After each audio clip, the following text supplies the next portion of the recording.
Le diable d'airain.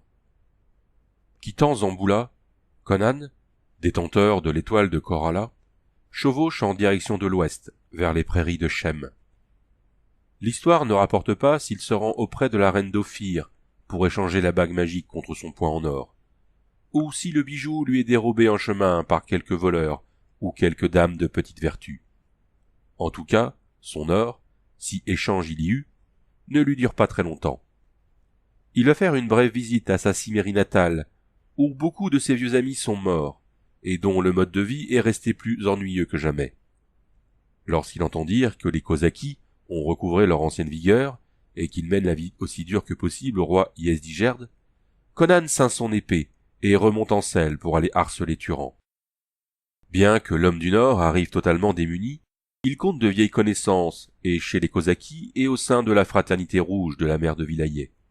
Bientôt, de considérables contingents appartenant à ces deux groupes de hors-la-loi opèrent sous ses ordres, et s'en trouvent très bien.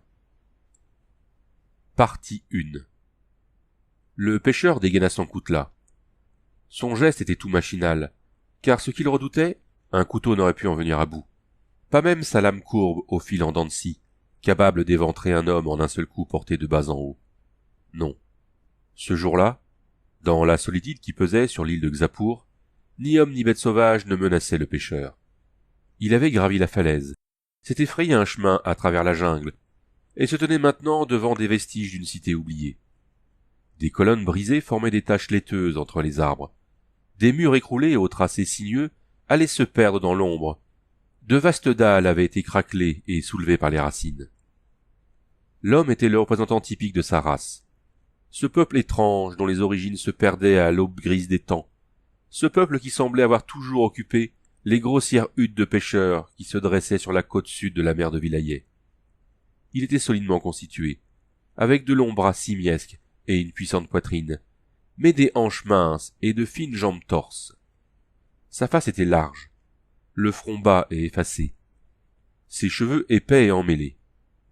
Pour tout vêtement, il portait la ceinture de son coutelas et un bout de tissu autour de la taille. Le fait qu'il se trouvât là le distinguait des siens, peuple sans curiosité. Les hommes mettaient rarement le pied sur Xapour. Inhabitée, elle n'était que l'une des myriades d'îles qui parsemaient la grande mer intérieure. On l'appelait Xapour la fortifiée, en raison de ses ruines, vestiges de quelques royaumes préhistoriques qui avaient fleuri longtemps avant que les conquérants iboriens ne déferlent sur le sud. Personne ne savait qui avait rassemblé ces pierres, bien que de très vagues légendes, à demi intelligibles, suggérassent un très ancien lien de parenté entre les pêcheurs Yuetchi et ce royaume insulaire. Mais depuis 1000 ans, aucun Yuetchi n'avait saisi la portée de ces contes. On se les répétait comme autant de formules sans signification. En un siècle, pas un Yuetchi n'était venu à Xapour. La côte qui lui faisait face, marécage abandonné aux bêtes sauvages, était inhabitée. Le village des pêcheurs se trouvait à bonne distance dans le sud. La tempête avait emporté le frêle esquive notre homme loin de ses lieux habituels de pêche, et, au milieu d'une nuit illuminée par l'orage, la mer l'avait jeté sur les imposantes falaises. À l'aube, le ciel était bleu et limpide. Le soleil levant faisait un diamant de chaque feuille chargée d'eau.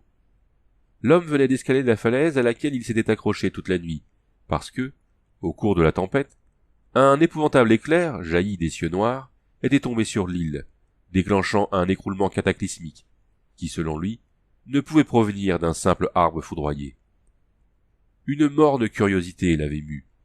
À présent, il se trouvait devant ce qui avait provoqué ce fracas, et un malaise animal l'habitait, l'impression d'un péril imminent.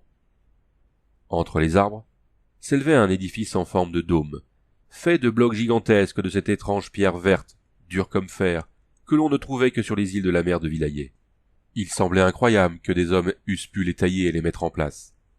La foudre avait brisé comme verre la voûte du dôme. Le pêcheur se hissa au sommet des ruines, et ce qu'il découvrit à l'intérieur lui arracha un grognement de surprise.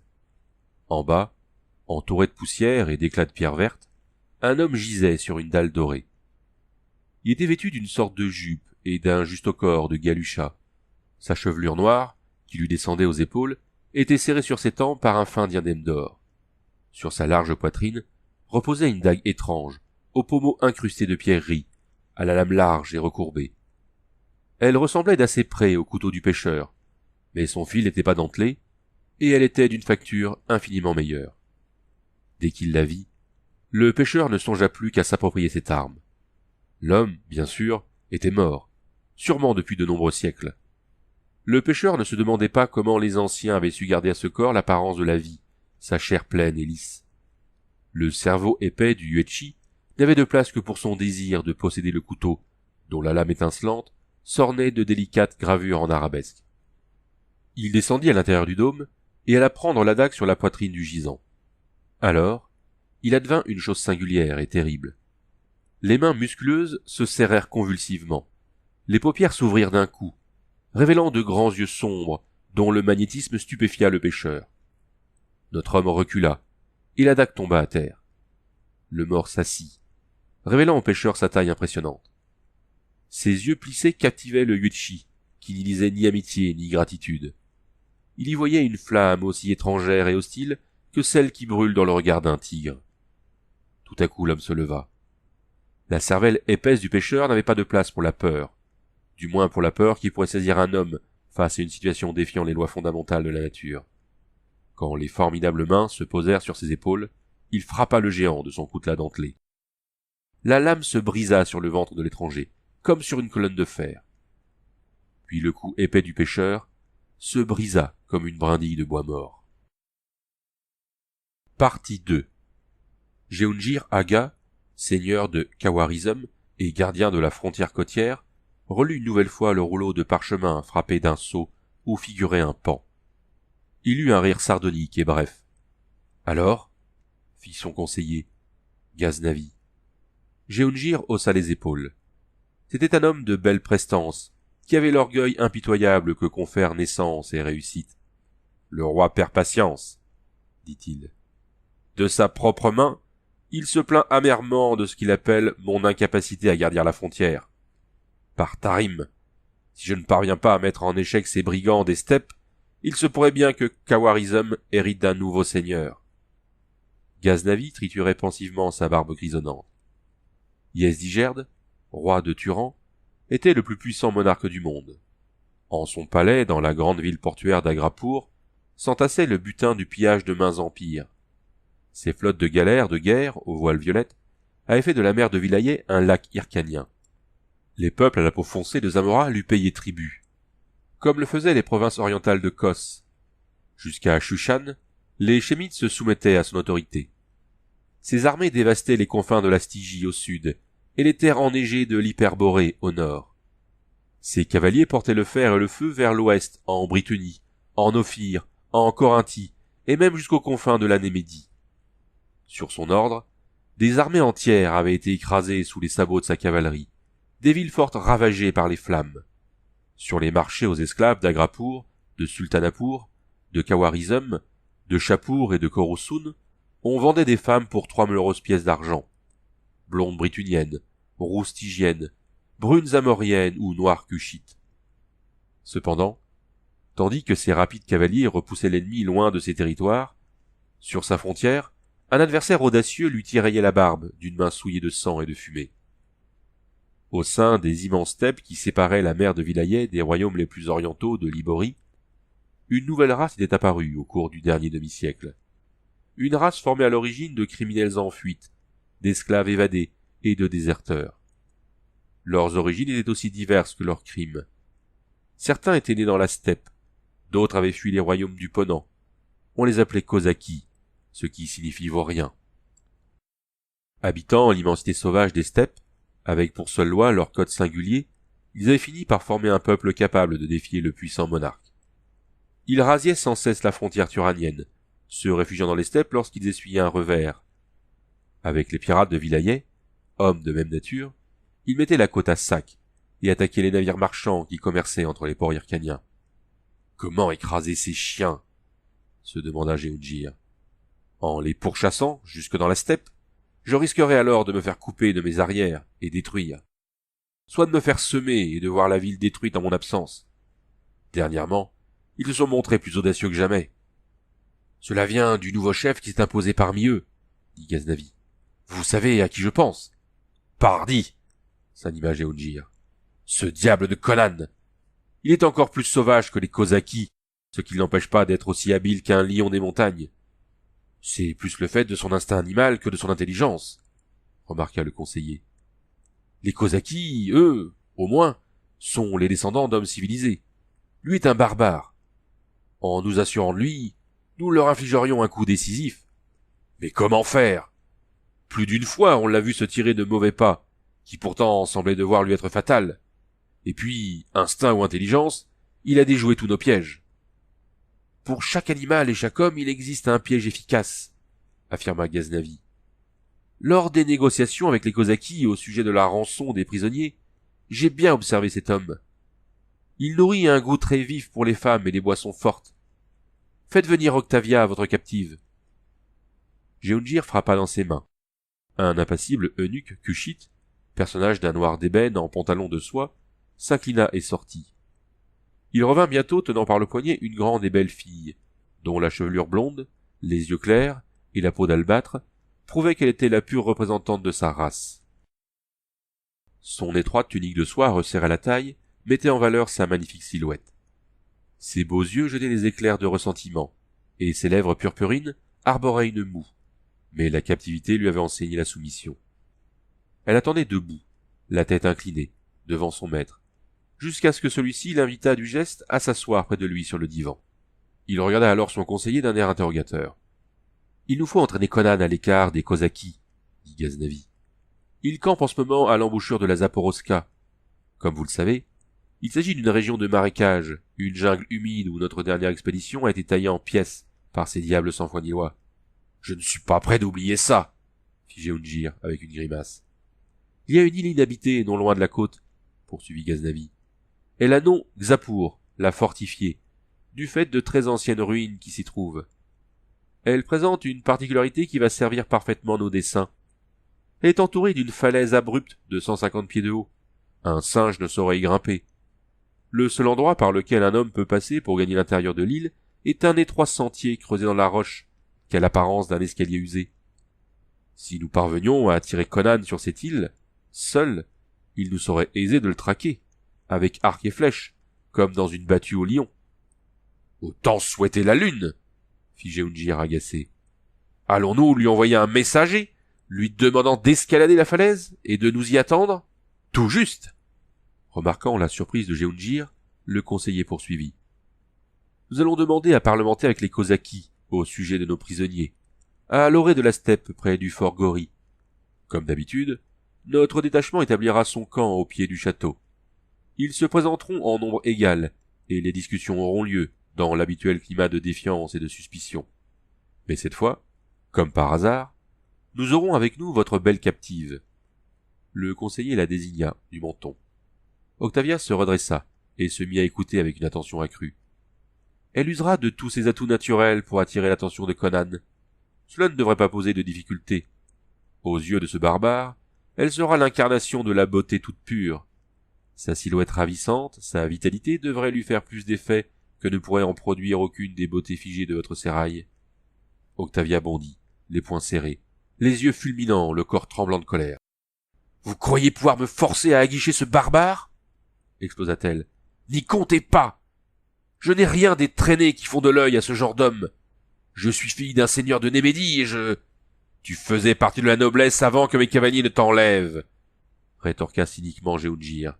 « À présent, tu n'es qu'une esclave, qui va faire ce qu'on lui demande. Sûrement pas !»« Détrompe-toi !» repartit Géoungir, avec une cruauté étudiée. « Le plan de Ghaznavi me plaît. Continue, prince des conseillers, je t'écoute. Conan voudra probablement l'acheter. Évidemment, vous refuserez. Vous refuserez de la vendre ou de l'échanger contre des prisonniers hercaniens. Peut-être alors essaiera-t-il de l'enlever ou de nous la prendre par la force, mais je doute qu'il se risque à violer la trêve. De toute façon, nous serons prêts à faire face à toute tentative de sa part. » Ensuite, peu de temps après la fin des pourparlers, avant qu'il ait eu le temps d'oublier cette femme, nous lui envoyons un messager, l'accusant de l'avoir enlevée et demandant sa restitution. Il tuera peut-être le messager, mais il pensera qu'elle s'est évadée. Puis nous envoyons un espion, un pêcheur lui chiffre à l'affaire, au camp cosaque. Qui dira à Conan qu'Octavia se cache sur Xapur? Si je connais notre homme, il s'y rendra aussitôt. Mais rien nous assure qu'il ira seul, objecta Jehungir. Un homme emmène-t-il avec lui une bande de guerriers lorsqu'il se rend à un rendez-vous avec la dame de ses pensées? Il est très probable qu'il ira seul, mais nous allons envisager l'autre possibilité. Nous ne l'attendrons pas sur l'île, où nous pourrions nous-mêmes être piégés, mais cachés au milieu des roseaux d'une avancée de terre marécageuse qui approche l'île à moins de 1000 mètres. S'il vient accompagné d'un fort parti, nous nous retirerons pour mettre sur pied un autre plan. Par contre, s'il vient seul ou avec une poignée d'hommes, nous le tenons. Croyez-moi, il viendra, obsédé qu'il sera par le souvenir des sourires et des regards pleins de sous-entendus de votre charmante esclave. « Jamais je ne m'abaisserai à cela !» s'écria Octavia, furieuse de l'humiliation. « Plutôt mourir !»« Pas question que tu meures, rétive beauté, » railla Jehungir. « En revanche, tu vas être soumise à une expérience douloureuse et très humiliante. » Il frappa dans ses mains, et Octavia se recroquevilla. Cette fois, ce ne fut pas le Kushite qui entra, mais un Shémite de taille moyenne, solidement bâti, avec une courte barbe bleue et bouclée. « Voilà du travail pour toi, » lui dit Jehungir. « Emmène cette idiote, et amuse-toi un moment avec elle. Fais toutefois attention à ne pas l'abîmer. » Avec un grognement inarticulé, le Shémite saisit Octavia au poignet. Lorsqu'elle sentit se refermer la poigne de fer, toute son agressivité disparut. Avec une pitoyable plainte, elle se libéra pour se jeter aux pieds de son maître et implorer son pardon avec force sanglots. D'un geste, Jehungir congédia le bourreau déçu et dit à Ghaznavi: « Si ton plan réussit, je te couvre d'or. » Partie 3. Au cœur de l'obscurité précédant l'aube, un bruit inhabituel dérangea la solitude des eaux brumeuses. Ce n'était ni un oiseau assoupi, ni aucun animal s'éveillant, mais un être humain, qui luttait pour se frayer un passage entre les épais roseaux. C'était une femme grande et blonde, dont la tunique boueuse moulait le corps splendide. Octavia s'était évadée pour de bon. Chaque fibre de son corps tremblait encore au souvenir de cette captivité qu'elle n'avait pu endurer plus longtemps. Déjà, l'assujettissement à Jehungir avait été pour elle une pénible épreuve. Or, celui-ci, avec une animosité délibérée, l'avait donné à un noble dont le nom, même à Kawarizm, était synonyme de dégénérescence. Oui, la chair souple d'Octavia se hérissait à ce souvenir.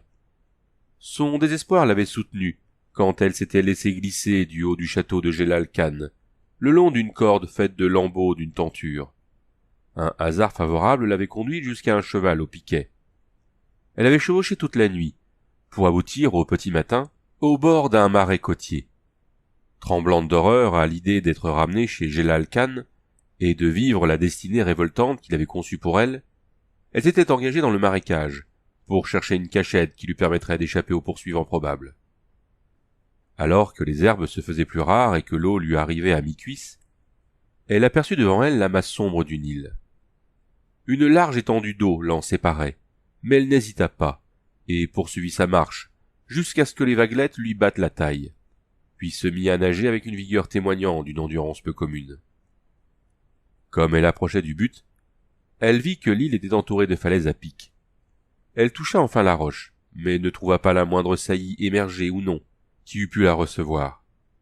Elle continua de nager en longeant la falaise. La fatigue de la nuit commençait de peser sur ses membres. Ses mains, qui palpaient la roche, y découvrirent tout à coup une dépression. Avec un soupir de soulagement, elle se hissa hors de l'eau et resta un moment accrochée, immobile, pâle déesse des eaux sous la lueur tenue des étoiles. Elle venait de découvrir ce qui lui parut être des degrés creusés dans la falaise. Le corps plaqué au roc, elle commençait de monter, quand elle perçut un lointain bruit d'aviron. Scrutant la brume, elle crut distinguer une forme vague se dirigeant vers la pointe marécageuse qu'elle venait de quitter. Mais la distance était trop grande, et la nuit encore trop noire.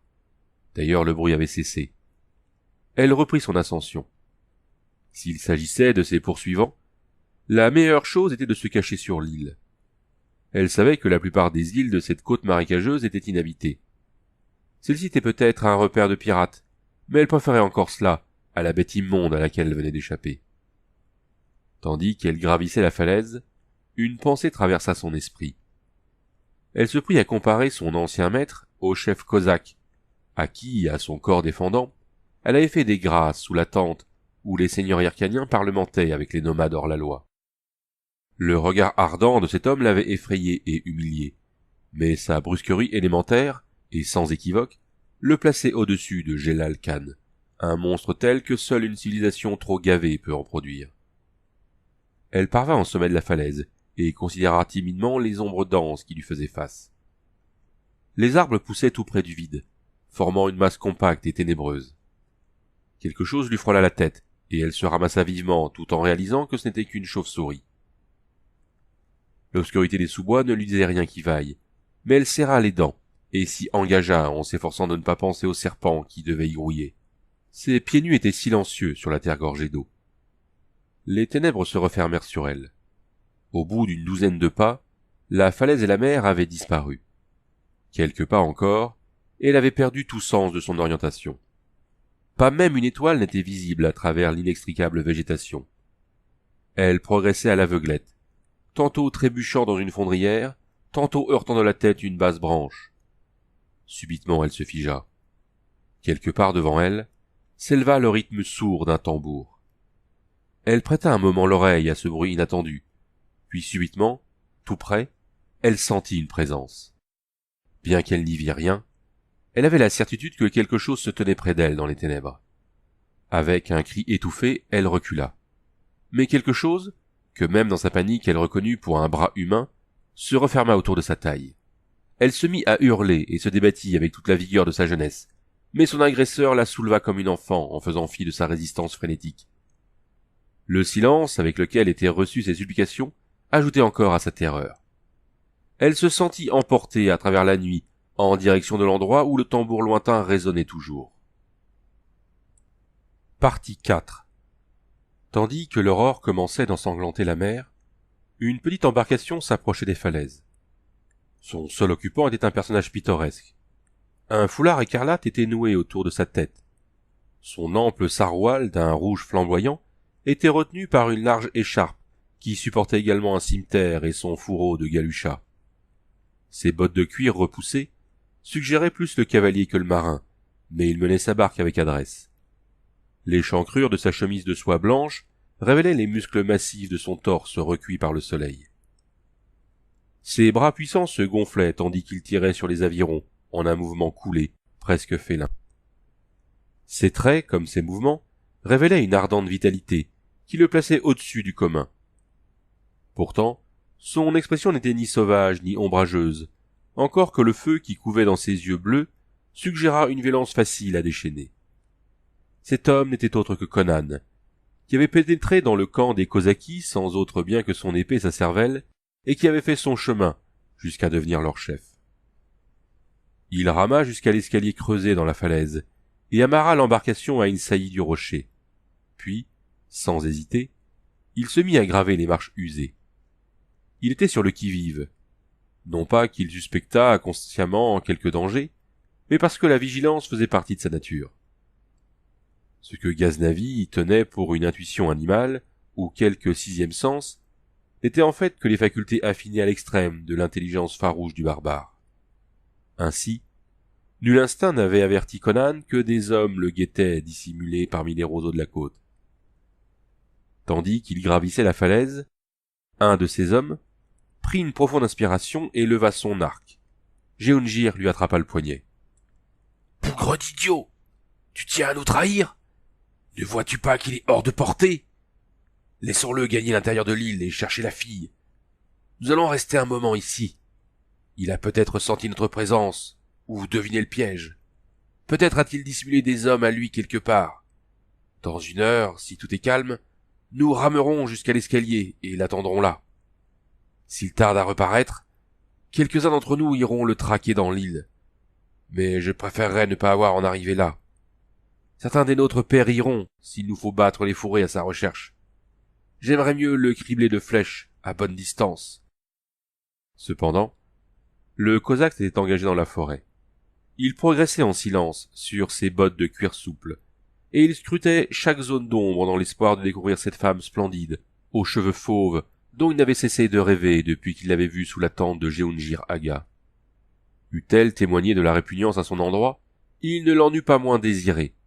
Mais ses sourires, les coups d'œil qu'elle lui avait lancés à la dérobée, avaient allumé son désir, et avec toute la violence héritée de ses aïeux, il ne songeait plus qu'à posséder cette fille de la civilisation, avec sa peau laiteuse et ses cheveux de miel. Il était déjà venu sur Xapur. Moins d'un mois plus tôt, il y avait secrètement rencontré un équipage de pirates. Il savait qu'il approchait d'un endroit où il pourrait apercevoir les mystérieuses ruines dont l'île tirait son nom, et il se demandait si la fille ne s'y cachait pas. C'est alors qu'il se figea comme foudroyé. Devant lui, entre les arbres, s'élevait quelque chose qui défiait la raison. Une imposante muraille vert sombre, et protégée par ce rempart de hautes tours. Conan était paralysé. Toute faculté en cet état de flottement qui saisit quiconque se trouve confronté à pareille négation de son bon sens. Il ne doutait pas de ce qu'il voyait, ni de son entendement, mais il y avait là une monstrueuse anomalie. Moins d'un mois plus tôt, seules des ruines se dressaient entre les arbres. Quelle main humaine était capable de constituer en quelques semaines ces empilements titanesques? De plus, les forbans qui croisaient sans cesse en mer de Vilayet n'auraient pas manqué d'apprendre que de gigantesques travaux avaient été entrepris sur Xapur, et en auraient informé les Cosaques. Cette chose ne s'expliquait pas, mais il n'y avait pas à en douter. Il se trouvait sur Xapur, et cette fantastique construction s'y trouvait également. Si dément et paradoxal que ce fût, tout cela n'était pas moins bien réel. Il fit demi-tour pour retraverser la jungle, dévaler les degrés de la falaise et regagner le campement à l'embouchure de la Zaporoska. En cet instant de panique irraisonnée, la seule perspective de séjourner si près de la mer intérieure lui répugnait. Il s'en irait, quitterait le camp, les steppes, et mettrait des centaines de lieues entre lui et cet Orient mystérieux et bleuté, où les primes lois de la nature pouvaient se trouver bafouées par il ne savait quelle diablerie. Pendant un instant, le destin des royaumes qui reposaient sur ce barbare à l'accoutrement criard eut un vacillement incertain. Une bien petite chose fit s'incliner le fléau de la balance, un simple lambeau de soie pris dans une basse branche qui accrocha son regard. Il se pencha, les narines frémissantes, tendu de tout son être vers un stimulant diffus. Sur ce morceau de tissu, si ténu qu'il l'identifia moins à l'aide de son odorat que grâce à quelque obscure intuition, il reconnut le parfum entêtant d'une chair douce et ferme, celle de la femme qu'il avait vue sous la tente de Géoungir. Ainsi le pêcheur n'avait pas menti, elle se trouvait sur l'île. Alors, sur le sol meuble, il remarqua l'empreinte d'un pied nu, long et mince, d'un pied d'homme cependant, et plus profonde qu'il n'était normal. La conclusion allait de soi. L'homme qui avait laissé cette empreinte portait un fardeau, et que pouvait être ce fardeau sinon la fille que cherchait le Cosaque? Conan se retourna pour considérer les tours sombres d'un œil farouche. En lui, son désir de la femme blonde rivalisait avec sa fureur, violente, primordiale, envers celui qui l'avait capturé. Ses passions eurent raison de ses craintes. Et, se ramassant à la façon d'une panthère en maraude, il se mit en route vers les remparts. Lorsqu'il fut plus près, il vit que la muraille était faite de la même pierre verte que les ruines, et il trouva à ce spectacle un air familier, comme s'il avait déjà rêvé ou imaginé ces choses qu'il voyait pour la première fois. Murs et tours suivaient le tracé des ruines. On eût dit que les alignements d'éboulis avaient recouvré leur structure originelle. Pas un bruit ne troublait le matin calme, tandis que Conan arrivait au pied de la muraille qui s'élevait à la verticale, au-dessus de la végétation luxuriante.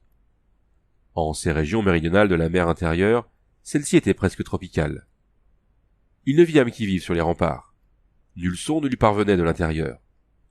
Il avisa une porte massive, à peu de distance sur sa gauche, et n'avait aucune raison de croire qu'elle n'était ni fermée ni gardée.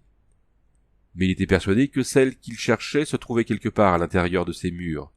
Aussi prit-il un parti particulièrement téméraire. Au-dessus de sa tête, des branches festonnées de lianes se lançaient vers les remparts. Tel un chat, il gagna un grand arbre et gagna l'extrémité d'une de ses maîtresses branches. Là, il se suspendit des deux mains dans le vide et commença de se balancer. À l'instant précis où l'oscillation le portait vers la muraille, il se laissa catapulter dans les airs pour atterrir sur le crénelage. Tapi entre deux créneaux, il découvrit les rues d'une ville. La circonférence de l'enceinte n'était pas considérable, mais la quantité de bâtiments de pierre verte qu'elle renfermait était surprenante. Édifié selon les plans d'une architecture raffinée, il comptait 3 ou 4 étages, et avaient pour la plupart un toit plat en terrasse. Les rues convergeaient comme les rayons d'une roue sur une place octogonale au centre de laquelle trônait un édifice élevé, dont les dômes et les tourelles dominaient toute la cité. Bien que le soleil fût déjà haut, Conan ne vit personne dans les rues ou aux fenêtres. Le silence qui y régnait eût pu être celui d'une ville morte et désertée. Un étroit escalier de pierre descendait du chemin de ronde, non loin de là. Conan l'emprunta. Les premières maisons se dressaient si près du mur que, parvenu à mi-hauteur de l'escalier, il se trouva à longueur de bras d'une fenêtre et s'arrêta pour regarder l'intérieur. L'ouverture était dépourvue de barreaux. Les rideaux de soie étaient retenus par des cordons de satin. À l'intérieur de la pièce, des tentures de velours sombre cachaient les murs. Le sol était recouvert d'épais tapis sur lesquels étaient disposés des bancs d'ébène polis et un dais d'ivoire où s'amoncelaient de riches fourrures. Conan allait reprendre sa descente lorsqu'il entendit quelqu'un s'approcher dans la rue, en contrebas. Il sauta à l'intérieur de la maison et tira son cimeterre. Il resta un moment figé comme une statue. Puis, comme tout restait silencieux, il se mit en route vers une porte cintrée. Alors, un rideau s'effaça, révélant une alcôve remplie de coussins, d'où une fille aux cheveux sombres le contemplait de ses yeux lascifs. Conan s'immobilisa, s'attendant à ce qu'elle pousse un hurlement. Mais elle se borna à étouffer un bâillement d'une main délicate, puis elle sortit de l'alcôve et vint s'appuyer négligemment au mur tendu de velours. Elle était indubitablement de race blanche, bien que son teint fût très sombre. Sa chevelure coupée au carré était noire comme jais. Elle portait, pour tout vêtement, un soupçon de soie autour des hanches. Elle était en train de lui dire quelque chose, mais il ne comprit pas cette langue et secoua la tête. Elle bâilla de nouveau, s'étira comme un jeune chat, et, sans montrer de crainte ni de surprise, elle se mit à parler une autre langue, que, cette fois, il comprenait. Il s'agissait d'un dialecte yuetchi, étrangement archaïque. « Cherches-tu quelqu'un » demanda-t-elle avec indifférence, comme si l'invasion de sa chambre par un inconnu en armes était la chose la plus commune qui soit. « Qui es-tu » interrogea-t-il. « Je m'appelle Yateli, » dit-elle d'une voix languide. « J'ai dû longuement festoyer la nuit dernière. Je me sens si lasse. Et toi, qui es-tu » ? « Mon nom est Conan, Hetman des Kozaki, » répondit-il sans la quitter des yeux. Il pensait que son attitude était feinte et s'attendait à ce qu'elle tentât de se sauver ou d'ameuter la maisonnée. Toutefois, bien qu'elle se trouvât à proximité d'une cordelière de velours dont elle aurait pu se servir pour appeler à l'aide, elle ne faisait aucun geste suspect. « Conan, » répéta-t-elle d'une voix ensommeillée, « tu n'es pas un Dagonien. Tu dois être un de nos mercenaires. As-tu tranché la tête à beaucoup de yuetchi ?»« Je ne combats pas ces radeaux, » fit-il avec dédain. « Mais ils sont terribles, » souffla-t-elle. « Je me souviens du temps où ils étaient nos esclaves, mais ils se sont soulevés. Ils mettaient le feu partout et tuaient tous ceux qu'ils capturaient. Seule la magie de Khosatral Kel a su les maintenir loin de nos murs. » Elle se tut. Sur son visage, un air de surprise se mêla à son expression endormie. « J'avais oublié, » reprit-elle dans un souffle. « Ils ont escaladé les remparts la nuit dernière. Il y a eu des cris et des incendies, et les gens en appelaient vainement à Khosatral. » Elle secoua la tête comme pour s'éclaircir des idées. « Mais non, ce n'est pas possible, » murmura-t-elle, « puisque je suis toujours vivante. Pourtant, je me croyais morte. Oh, au diable tout cela !» Elle vint prendre Conan par la main et l'attira sur le dais. Désorienté, abasourdi, il se laissa faire. La fille lui souriait comme un enfant endormi. Ses longs cils soyeux descendaient lentement sur ses yeux embrumés. Elle passa les doigts dans ses épaisses boucles noires, comme pour s'assurer de sa propre réalité. « Ce n'était qu'un rêve, » fit-elle en bâillant. « Peut-être tout n'est-il qu'un rêve. Oui, en ce moment j'ai l'impression de rêver. Peu importe. Je voudrais me souvenir d'une chose que j'ai oubliée. Il y a quelque chose que je ne comprends pas, mais j'ai tellement envie de dormir dès que j'essaie de réfléchir. Bon, ça ne fait rien. »« Que voulais-tu dire » interrogea-t-il mal à l'aise. « Tu as dit qu'ils ont escaladé les remparts la nuit dernière ? De qui parlais-tu ? » ?»« Des yuetchi. C'est du moins ce qu'il m'a semblé. Un nuage de fumée recouvrait tout, mais un diable nu et recouvert de sang m'a saisi à la gorge et a plongé son poignard dans ma poitrine. Oh, j'ai eu si mal. Mais ce n'était qu'un rêve. Tiens, regarde, Il n'y a même pas de cicatrice.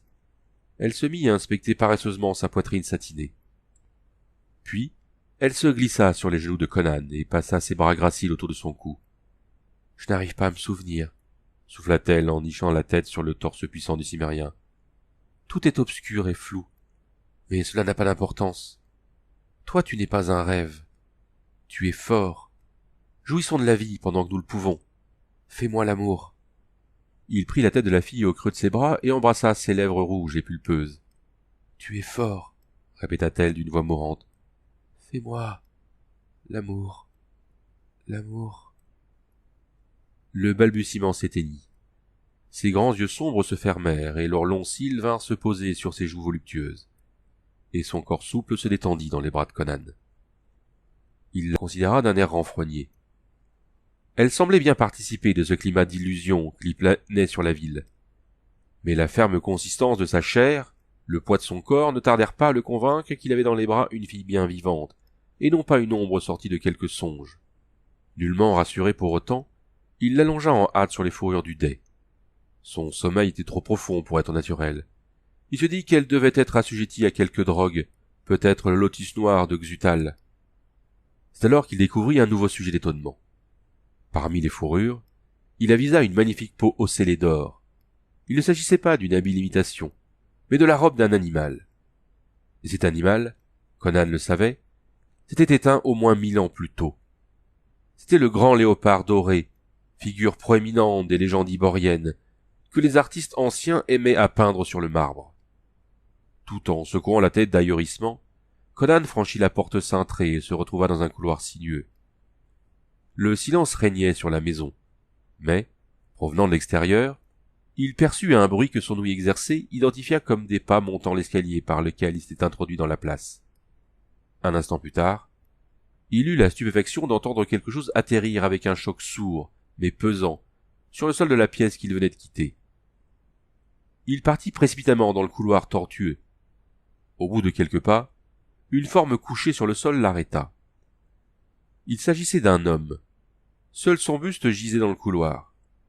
Ses jambes disparaissaient dans l'obscurité d'un passage secret, dont le panneau, réplique des lambris du mur, était rabattu. C'était un personnage mince et hâlé, uniquement vêtu d'une bande de soie lui saignant les reins.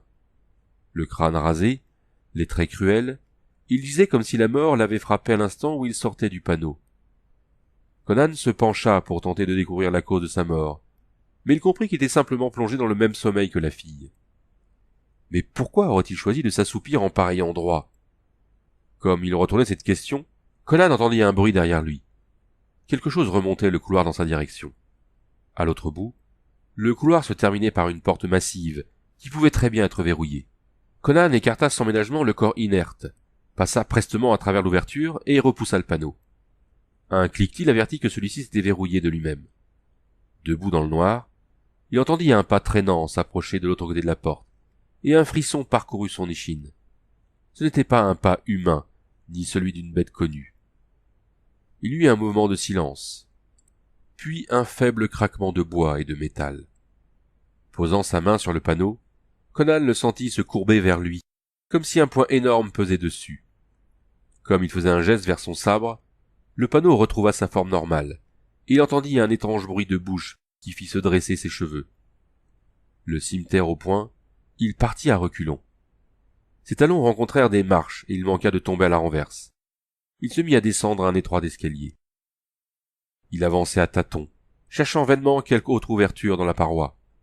À l'instant où il estima ne plus se trouver dans la maison, mais quelque part sous terre, les marches firent place à un tunnel horizontal.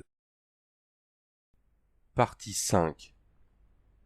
Conan suivit à tâtons le tunnel noir et silencieux, craignant de tomber dans quelque fosse invisible. Ses pieds finirent pourtant par buter contre une marche, et il remonta un escalier jusqu'à une porte sur laquelle ses doigts trouvèrent une poignée métallique. Il émergea dans la pénombre d'une salle de proportions gigantesques.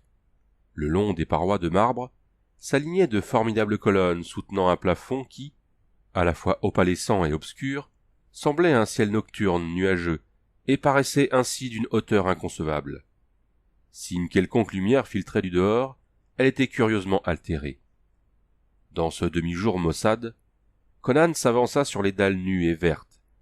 La grande salle était circulaire et percée d'un grand portail de bronze. À l'opposé, sur un dais adossé au mur auquel menaient de larges marches, se trouvait un trône de cuivre. Et lorsque Conan vit ce qui y était lové, il fit un bond en arrière en levant son cimeterre. Puis, comme la chose ne bougeait pas, il se risqua à gravir les degrés de verre pour l'observer de plus près. Il s'agissait d'un serpent gigantesque, apparemment taillé dans une substance semblable au jade. La moindre écaille était plus vraie que nature, et les couleurs iridescentes avaient été merveilleusement reproduites. La grande tête triangulaire était à demi enfouie dans les plis du tronc. Ainsi ni les yeux ni les mâchoires n'étaient-ils visibles. Ce serpent représentait vraisemblablement un de ces sinistres monstres des marécages qui, dans les temps anciens, hantaient le littoral sud de la mer de Vilayet. Mais, ainsi que le léopard doré, cette espèce était éteinte des siècles plus tôt. Conan avait eu l'occasion d'en voir des miniatures grossières dans les cases où les Yuetchi adoraient leurs idoles, et le livre de Skelos y faisait également allusion. Il ne pouvait s'empêcher d'admirer le tronc écailleux, épais comme sa cuisse, et de toute évidence très long. Il avança le bras pour y poser la main. Alors son cœur faillit s'arrêter. Il avait bien senti sous sa paume la surface lisse et cassante du verre, du métal ou de la pierre, mais aussi la consistance souple, fibreuse d'une chose vivante. Il avait senti sous ses doigts la pulsation d'une vie ralentie, glacée. Il enleva vivement sa main de la surface squameuse. Le cimeterre tremblant dans son poing, accablé d'horreur et de dégoût, il descendit à reculons les marches de verre, sans quitter des yeux, comme fasciné, la chose sinistre qui dormait sur le trône de cuivre. Elle ne bougeait pas. Il atteignit le portail de bronze et entreprit de l'ouvrir, inondé de sueur froide, à l'idée de se trouver enfermé ici en compagnie de ce monstre visqueux. Un des vantaux céda sous sa poussée. Il se glissa dehors et referma derrière lui. Il se trouvait à présent dans une large galerie aux murs tendus de tapisseries, où la lumière avait la même qualité crépusculaire. Les objets lointains se fondaient dans la pénombre, et Conan ne pouvait chasser de son esprit des visions de reptiles se coulant, invisibles, dans l'obscurité. Dans ce demi-jour, la porte qui terminait la galerie paraissait à des lieues de là. Plus près, la tapisserie tombait de façon à suggérer une ouverture dans le mur. La soulevant précautionneusement, il découvrit un étroit escalier qui partait vers les hauteurs. Alors qu'il hésitait à s'y engager, il reconnut, venant de la salle du trône, le pas traînant qu'il avait entendu quelques minutes plus tôt. L'avait-on suivi dans le tunnel? Laissant retomber la tapisserie derrière lui, il se précipita dans l'escalier. Il émergea dans un couloir sinueux et prit la première porte qu'il rencontra. Il paraissait errer sans but, mais il avait deux objectifs. Échapper à cette maison et ses mystères, et trouver la Némédienne, qui, pensait-il, se trouvait prisonnière dans le palais, à moins que ce ne fût un temple, qui occupait le centre de la cité. Selon lui, ce grand édifice était la résidence du maître de la ville, à qui, sans aucun doute, toute captive devait être amenée. Il venait d'aboutir dans une pièce, et non pas un couloir, et allait rebrousser chemin lorsqu'une voix lui parvint depuis l'autre côté d'un mur. La paroi ne comportait pas de porte, mais il y colla l'oreille, et put entendre distinctement. Un frisson glacé lui parcourut l'échine. La langue était le némédien, mais cette voix n'avait rien d'humain. Elle comportait une terrifiante résonance, comme une cloche solitaire qui tinte à la minuit. Il n'y avait nulle vie dans les abysses, sauf celle qui m'habitait. Il n'y avait non plus de lumière, de mouvement ni de bruit. Seule la force contenue dans la vie me guidait et me poussait en mon voyage vers la surface, aveugle, insensible, inexorable que j'étais. À travers les siècles et les immuables strates des ténèbres, je montais et montais. Ensorcelé par ces accents, Conan s'était ramassé sur lui-même, oubliant toute chose. Bientôt, le pouvoir hypnotique induisit une singulière substitution dans ses perceptions, et les sons se muèrent en illusions de lumière. Conan n'avait plus conscience de la voix qui ne lui parvenait plus que comme une lointaine pulsation sonore. Emporté loin de son époque, il assistait à la transformation de l'être que les hommes nommaient Khosatral Khel, et qui avait des siècles auparavant émergé de la nuit des abysses, pour se modeler dans la substance de l'univers matériel. Mais la chair humaine était trop frêle, trop étroite pour supporter la terrible essence de Khosatral Khel. Aussi, il était apparu sous la forme et l'aspect d'un homme, mais sa chair, ses os, son sang, n'étaient ni chair, ni os, ni sang. Il était devenu un blasphème contre la nature, car il portait à la vie, à la pensée et aux actes, une substance primordiale, qui avant lui n'avait jamais appartenu à un être animé. Il s'était avancé à travers le monde, pareil à un dieu, car nulle arme terrestre ne pouvait l'atteindre, et un siècle était pour lui comme une heure. Au terme de son errance, il était arrivé chez un peuple primitif qui habitait l'île de Dagonie, et il lui avait plu de donner à cette race culture et civilisation. Avec son aide, ils avaient érigé la cité de Dagon, où ils s'établirent pour l'adorer. Étranges et sinistres étaient ses serviteurs, venus d'obscures contrées de la planète que hantaient toujours de sordides survivances des temps anciens. Sa demeure à Dagon était reliée à toutes les autres maisons par des tunnels qu'empruntaient ses prêtres au crâne rasé pour capturer des victimes destinées au sacrifice. Cependant, des siècles plus tard, un peuple farouche et brutal était apparu sur les rives du continent. Ils se nommaient eux-mêmes les Yuetchi. Les Dagoniens leur avaient livré une sanglante bataille, les avaient défaits et réduits en esclavage. Pendant presque une génération, les Yuetchi avaient fini sur les autels de Khosatral, dont la magie les empêchait de réagir. Un beau jour, l'ancien prêtre des Yuetchi, personnage singulier, lugubre, de race inconnue, s'était enfoncé dans la jungle. À son retour, il brandissait un couteau d'une matière qui n'appartenait pas à la terre. Cet objet avait été taillé dans un météore, qui avait traversé les nues comme une flèche enflammée, et était tombé dans une vallée lointaine. Les esclaves s'étaient soulevés. Leurs lames courbes et dentées fauchaient les hommes de Dagon comme autant d'agnelets, et contre le couteau surnaturel, la magie de Khosatral restait sans effet. Tandis que le carnage allait bon train à travers la fumée qui emplissait les rues, l'acte ultime de ce sinistre drame s'était joué sous le dôme enténébré, au fond de la grande salle, aux murs jaspés comme la peau d'un serpent. Le prêtre Yuetchi en était ressorti seul. Il n'avait pas tué son ennemi, car il tenait à brandir la possibilité de sa défaite au-dessus de la tête de ses propres sujets, facilement rebelles. Il avait laissé Khosatral allongé sur le dé d'or, et le poignard magique, qui reposait maintenant sur sa poitrine, était le sortilège qui devait le maintenir inanimé jusqu'au jugement dernier. Mais les années avaient passé et le prêtre était mort. Les tours de Dagon désertées s'étaient effondrées, son souvenir s'était perdu, et les Yuetchi, décimés par la peste, la famine et les guerres, achevaient de s'éteindre misérablement sur la côte. Seul le dôme avait résisté à l'assaut du temps, jusqu'au jour où la foudre et la curiosité d'un pêcheur avaient levé le sortilège. Khosatral Khel était alors revenu à la vie. Il lui avait plu de reconstruire la ville, telle qu'il était avant sa chute. Usant des mystères de la nécromancie, il avait relevé les tours orgueilleuses et ramené à la vie le peuple qui n'était plus depuis des siècles que poussière. Mais celui qui a goûté à la mort ne peut être que partiellement vivant. Dans les recoins sombres de leurs âmes, la mort restait tapie, invaincue. La nuit, le peuple de Dagon se levait, aimait, haïssait et festoyait, ne se souvenant de la chute de la cité et de leur massacre que sous la forme d'un rêve ténu.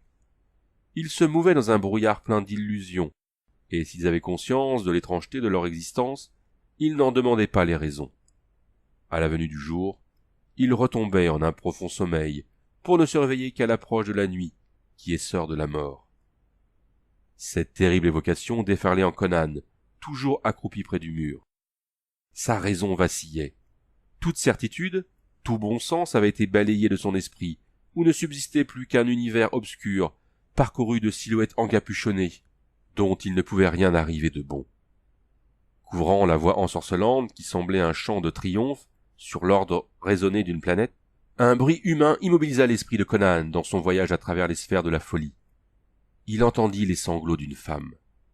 Involontairement, il bondit sur ses pieds. Partie 6.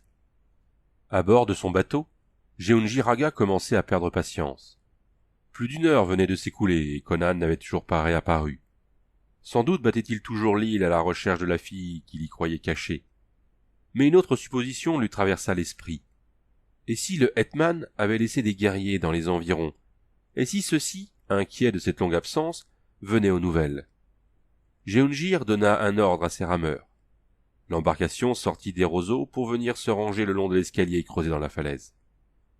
Laissant une douzaine d'hommes à bord, il emmena avec lui le reste, 10 robustes archers de Kawarizm, vêtus de tuniques en fourrure de tigre. À la façon de chasseurs approchant de la tanière d'un lion, ils se glissèrent dans le sous-bois, une flèche engagée. La forêt était silencieuse, sauf lorsqu'une grande forme verte, qui pouvait être un perroquet, leur frôla la tête dans le battement sourd de ses larges ailes, avant de disparaître entre les arbres. Jeungir fit stopper ses hommes d'un geste brusque. À travers la verdure, ils aperçurent les grandes tours. « Par Tarim !»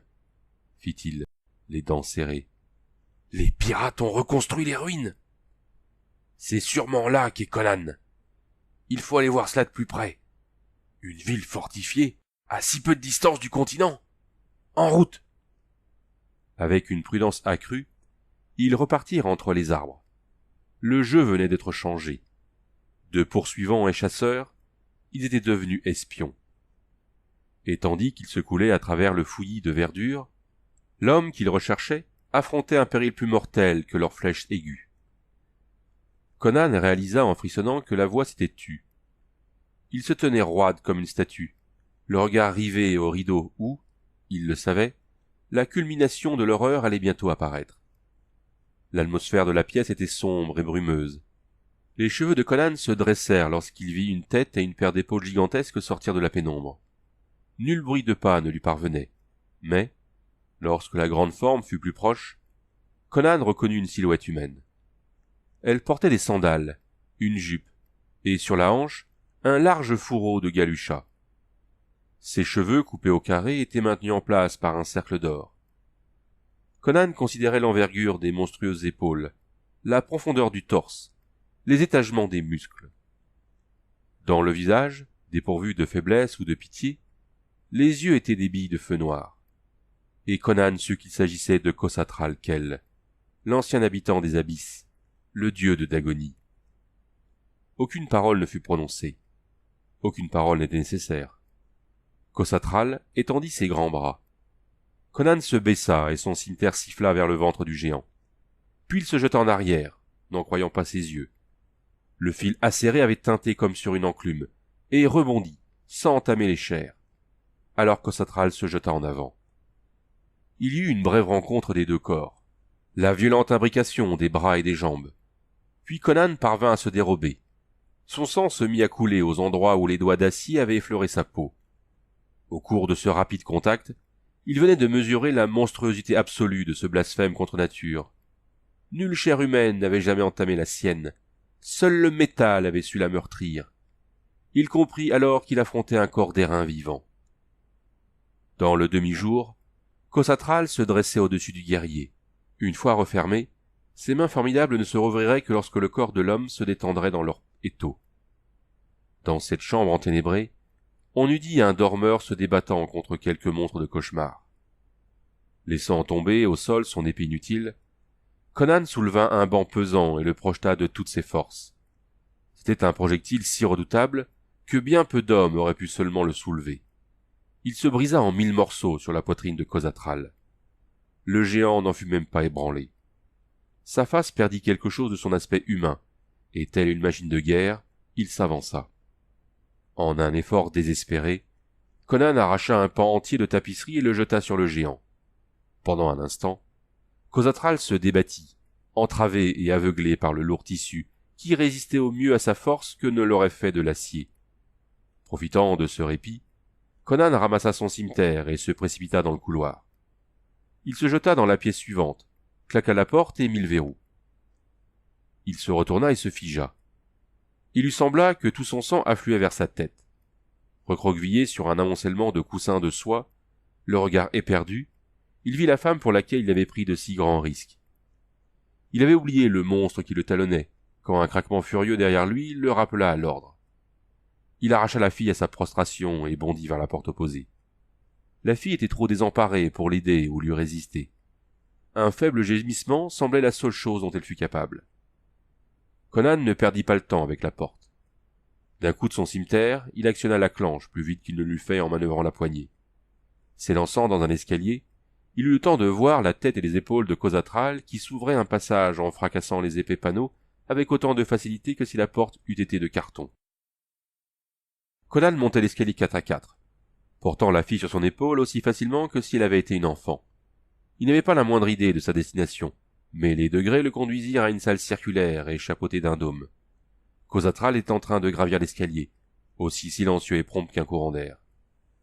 Les parois de la pièce, de même que la porte, étaient d'acier massif.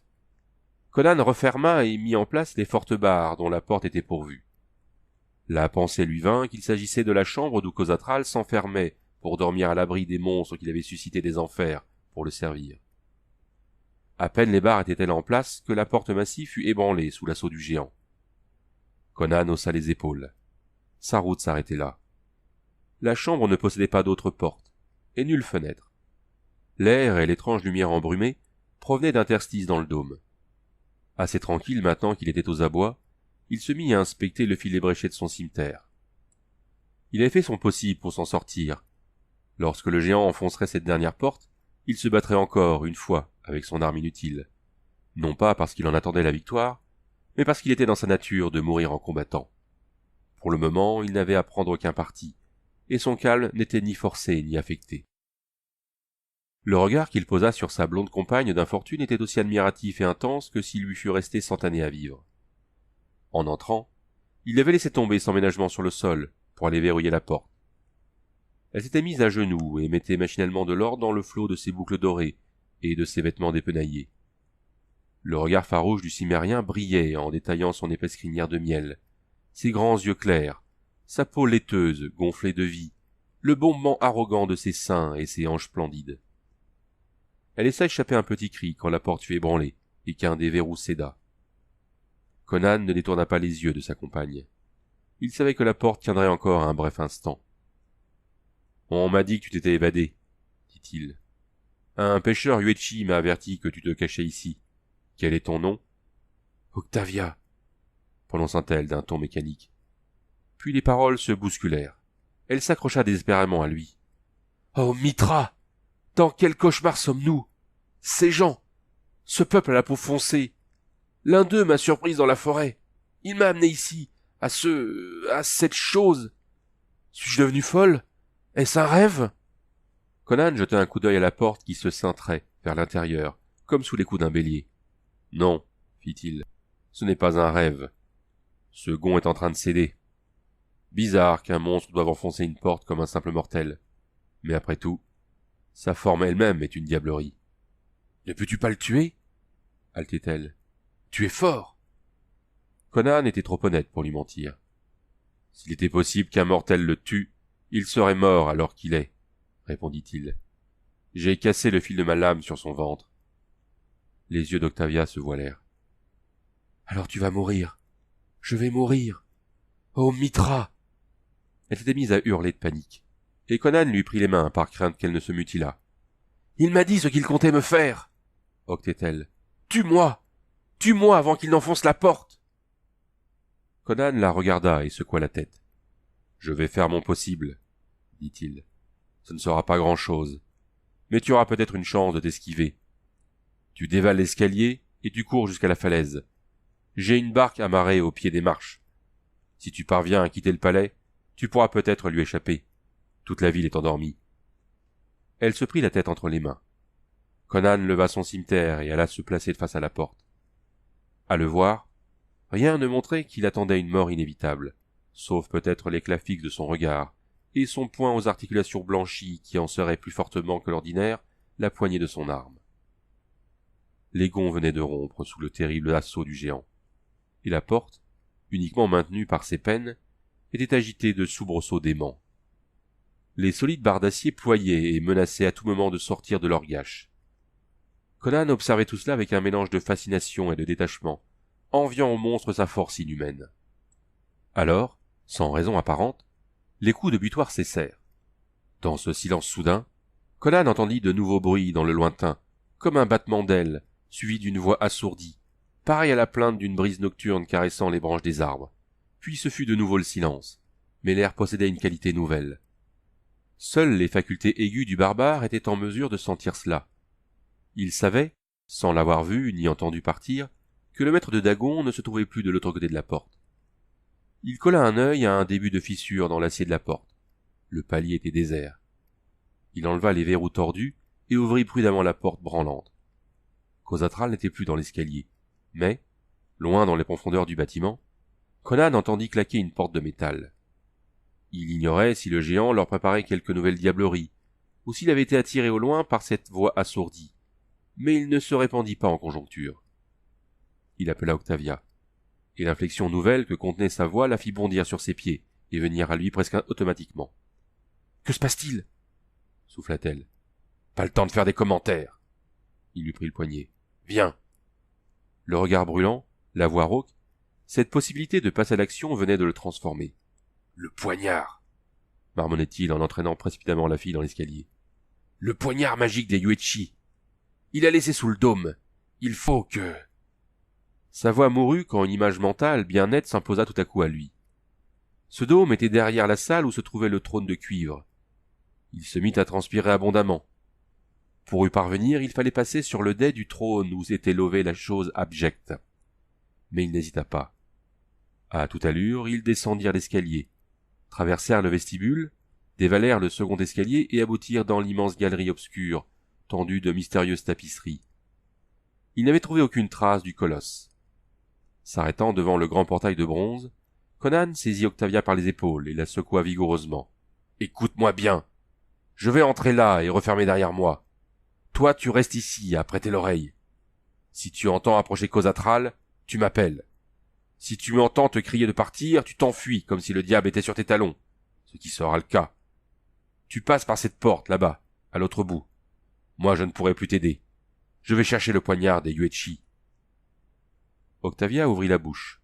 Sans lui laisser le temps de formuler ses protestations, il se glissa entre les vantaux massifs et poussa les verrous qui, il ne le remarqua pas, pouvaient être manœuvrés de l'extérieur. Ses yeux fouillèrent le demi-jour à la recherche du sinistre trône de cuivre. Oui, le monstre écailleux l'emplissait toujours de ses répugnants anneaux. Conan remarqua alors derrière le trône la porte qui, il le savait, donnait sur le dôme. Mais pour l'atteindre, il lui fallait passer sur le dais, à quelques pas du monstre. Un vent coulis glissant sur les dalles vertes eût fait plus de bruit que les pieds du cimérien. Le regard rivé au reptile endormi, il atteignit l'estrade et gravit les marches de verre. Le serpent n'avait pas bronché. Il atteignait maintenant la porte. Les verrous du portail de bronze cliquetèrent, et Conan poussa un terrible juron quand il vit Octavia entrer. Elle promena le regard autour d'elle, non habituée encore à la pénombre. Conan, comme pétrifié, n'osait lui crier de prendre garde. Puis elle distingua sa silhouette et se mit à courir vers le dais en geignant. « Je viens avec toi. J'ai peur de rester seule. Ah !» Elle poussa un cri perçant et porta les mains à son visage, en voyant ce qui emplissait le trône. La tête triangulaire venait de sortir des replis de son corps, et se dressait vers elle au bout d'un mètre de tronc luisant. Puis, en un mouvement coulé, sans heurts, le monstre commença, anneau après anneau, à glisser du trône, son horrible gueule oscillant en direction de la fille tétanisée. En un bond désespéré, Conan franchit l'espace qui le séparait du trône et abattit son cimeterre de toutes ses forces. Mais, si fulgurante était la vitesse du serpent, qu'il avait saisi l'homme au vol, l'entourant d'une demi-douzaine de fois dans ses anneaux. Sa lame s'abattit au hasard, entamant sans le trancher le tronc squameux, comme il s'effondrait lui-même sur le dais. L'instant d'après, il se convulsait sur les degrés de verre, tandis que les anneaux l'entouraient, toujours plus nombreux à le tordre, à l'écraser, à le tuer enfin. Son bras droit était toujours libre, mais il manquait d'un appui qui lui eût permis d'asséner un coup fatal. En grondant, les veines saillant sur ses tempes, le corps vibrant, il banda tous ses muscles et parvint à se mettre debout, soulevant presque tout le poids des 13 mètres du monstre. Pendant un instant, on eût dit qu'il dansait sur ses jambes écartées. Il sentait ses côtes s'enfoncer sur ses organes vitaux. Un voile noir passa devant ses yeux. Alors son cimeterre s'abattit, tranchant écailles, chair et vertèbres. Et là où il y avait eu un seul énorme corps convulsé, se tortillaient à présent 2 horribles tronçons qui battaient l'air à la recherche de leur ennemi. Conan s'écarta en titubant de leurs coups aveugles. Il était parcouru de frissons et de nausées. Du sang coulait de son nez. Il saisit Octavia et se mit à la secouer à lui faire perdre haleine. La prochaine fois que je te dis de rester quelque part, fit-il d'une voix rauque, tu y restes. Il était trop mal en point pour prêter attention à sa réponse. Si réponse il y eut. Il lui prit le poignet, comme à une fillette fugueuse que l'on ramène à l'école, et il lui fit contourner les ides de tronçons qui se contorsionnaient toujours sur le sol. Il crut entendre quelque part, au loin, des hommes qui criaient, mais ses oreilles bourdonnaient encore trop pour qu'il pût en être certain. La porte s'ouvrit sans résistance. Si Khosatral avait placé là le serpent pour garder la seule chose qu'il craignit, c'est qu'il croyait cette précaution amplement suffisante. Conan s'était attendu à ce que quelque autre monstruosité lui bondît dessus à l'ouverture de la porte, mais au sein des ténèbres, il ne distingua que la vague courbe de la voûte et un bloc d'or à l'éclat terne, surmonté d'une lueur en demi-croissant. Avec un soupir de satisfaction, il s'en empara et ne s'attarda pas à de plus amples explorations des lieux. Il fit demi-tour et retraversa en courant la salle du trône jusqu'à la grande galerie. Ainsi qu'il l'avait supposé, la porte du fond menait à l'air libre. Quelques minutes plus tard, il débouchait dans les rues silencieuses, mi-portant, mi-traînant sa compagne. Il n'y avait personne en vue, mais, provenant de l'autre côté de la muraille ouest, arrivèrent des hurlements et des plaintes qui terrorisèrent Octavia. Il la conduisit vers l'angle sud-ouest, où, sans difficulté, il trouva un escalier de pierre qui menait au sommet des remparts. En chemin, dans la galerie, il s'était muni d'une solide corde à rideau dont il nouait maintenant l'extrémité autour de la taille d'Octavia. Lorsque celle-ci eut atteint le sol, il en fixa solidement l'autre bout à un créneau et se laissa glisser jusqu'à elle. Il n'existait qu'une façon de sortir de l'île, par l'escalier de la falaise. Ils en prirent la direction, en ayant soin de contourner l'endroit d'où leur étaient parvenus les clameurs. Octavia semblait craindre la traversée de l'épaisse forêt. Le souffle court, elle se serrait contre son protecteur. Mais les sous-bois étaient silencieux à présent, et ils ne virent aucune ombre menaçante jusqu'au moment où ils sortirent de la verdure. Une silhouette se dressait au bord de la falaise. Jehungir Aga avait échappé au funeste sort qui s'était abattu sur ces hommes quand un colosse d'airain avait jailli d'une porte de la ville pour les mettre en pièces. Voyant les épées de ses archers se briser sur lui, il avait compris que l'ennemi n'avait rien d'humain, et s'était enfui au plus profond des bois, où il était resté caché jusqu'à ce que le bruit du carnage eût cessé.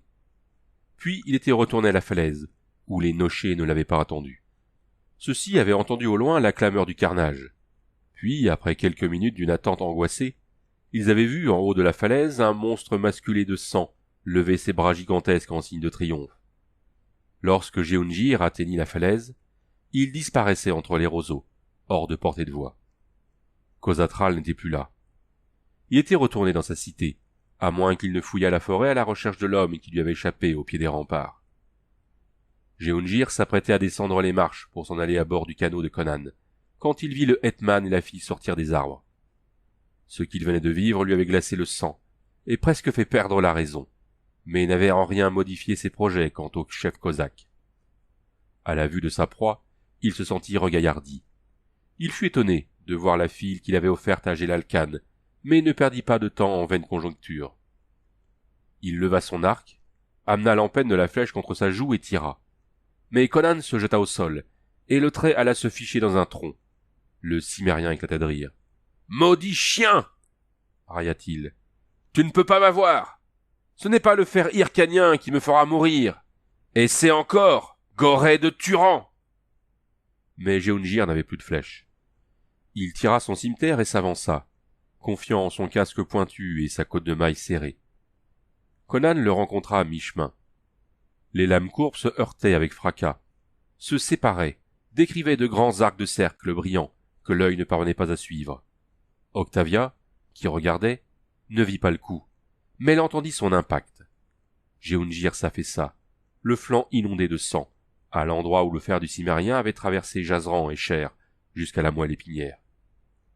Mais le cri qu'elle poussa n'était pas dû à la mort de son ancien maître. Dans un fracas de branches brisées, Khosatral Khel fonçait sur eux. La fille sentit ses jambes se dérober et elle s'affaissa sur le gazon. Enjambant le cadavre, Conan fit passer le cimeterre rougi dans sa main gauche et tira le grand poignard des Yuetchi. Khosatral Khel était déjà sur lui, les bras levés comme des massues. Mais, quand un rayon de soleil frappa la lame, le monstre recula brusquement. Conan était déchaîné. Il courut sur le fuyard et lui enfonça dans l'abdomen le poignard magique qui ne se brisa point. Le métal sombre du corps de Khosatral se laissait entailler comme chair humaine. Un fluide étrange giclait de la profonde blessure. Les bras du colosse battaient l'air, mais Conan, plus vif que les archers qui avaient péri sous leurs coups, évitait les terribles moulinets et frappait encore. Khosatral tournoyait et chancelait. Ses plaintes étaient horribles à entendre, comme si le métal eût été capable de souffrance, comme si l'airain eût su pleurer et hurler sous les tourments. Alors il tourna le dos aux Cimmériens et s'enfuit vers la forêt. Il chancelait, écrasant des buissons, brisant des branches d'arbres. Conan, résolu à en finir, partit sur ses brisées.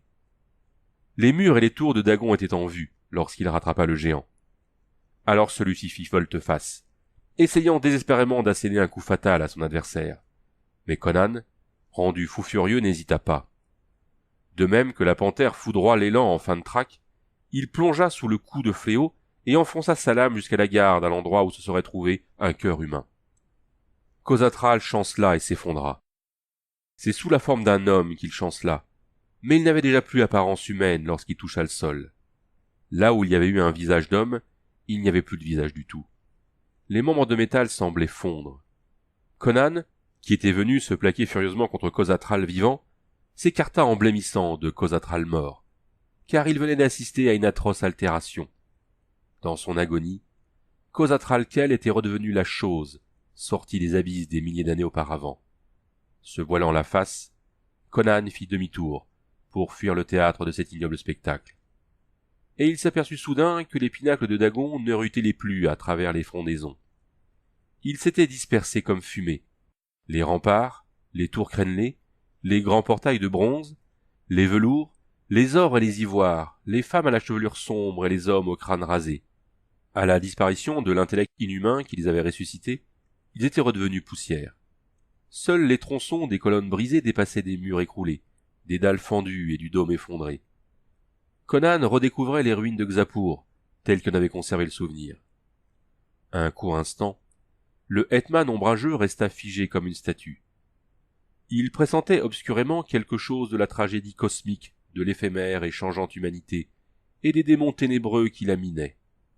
Puis, comme émergeant d'un rêve, il sursauta, jeta un dernier regard à la chose vautrée sur le sol, et partit en direction de la falaise et de la fille qui l'y attendait. Tremblante de peur, elle scrutait le sous-bois et laissa échapper un petit cri de soulagement en apercevant son sauveur. Conan s'était libéré des monstrueuses visions qui l'avaient momentanément assailli. Il avait recouvré son humeur nonchalante. « Où est-il » fit-elle en frissonnant. « Reparti pour l'enfer dont il était sorti, » répondit-il avec entrain. « Pourquoi n'as-tu pas dévalé l'escalier pour t'enfuir dans mon canot ?»« Pas question de te... » commença-t-elle, puis se ravisant et d'un ton maussade. « Je n'ai nulle part où aller. Les Hyrcaniens referaient de moi une esclave. Quant aux pirates... »« Et les Cosaques, suggéra-t-il. Sont-ils meilleurs que les pirates ?» fit-elle avec mépris. La façon dont elle était redevenue maîtresse d'elle-même, après avoir enduré de si atroces épreuves, ajouta à l'admiration de Conan. Son arrogance le divertissait. « Tu semblais le penser, au camp, près de Gori, » fit-il. « Tu étais prodigue de tes sourires. » Le dédain ourla ses lèvres incarnates. « Tu penses que j'avais succombé à ton charme ? Peux-tu imaginer que de mon plein gré, je me serais abaissé à séduire un barbare, buveur et ripailleur ? Mon maître, dont voici le cadavre, m'y avait forcé. »« Ah » fit Conan, quelque peu dépité. Puis, retrouvant tout son entrain, il éclata de rire. « Peu importe, tu es mienne à présent, embrasse-moi. »« Comment oses-tu » commençait-elle furieusement, lorsqu'elle se sentit arrachée du sol et plaquée contre le torse musclé du hetman. Elle se débattit de toute la vigueur de sa jeunesse, mais l'homme riait à gorge déployée, enivré de la possession de cette splendide créature qui se trémoussait dans ses bras. Il la maîtrisa sans peine et goûta le nectar de ses lèvres avec toute la passion immodérée qui était la sienne. Bientôt, les bras de la fille se refermèrent convulsivement sur sa nuque puissante. Enfin, son regard rieur plongé dans les yeux clairs d'Octavia, il demanda: « Pourquoi le chef du peuple libre ne serait-il pas préférable à un chien civilisé de Turan ?» Le corps embrasé par les baisers, elle écarta d'un coup de tête ses mèches flamboyantes. Elle ne desserrait pas son étreinte. « T'estimerais-tu l'égal d'un naga » fit-elle pour le provoquer. Il se mit à rire et l'entraîna vers les escaliers. « À toi de juger de cela, » promit-il. « Je vais brûler Kawarizum, et ce sera la torche qui t'éclairera jusqu'à ma tente. »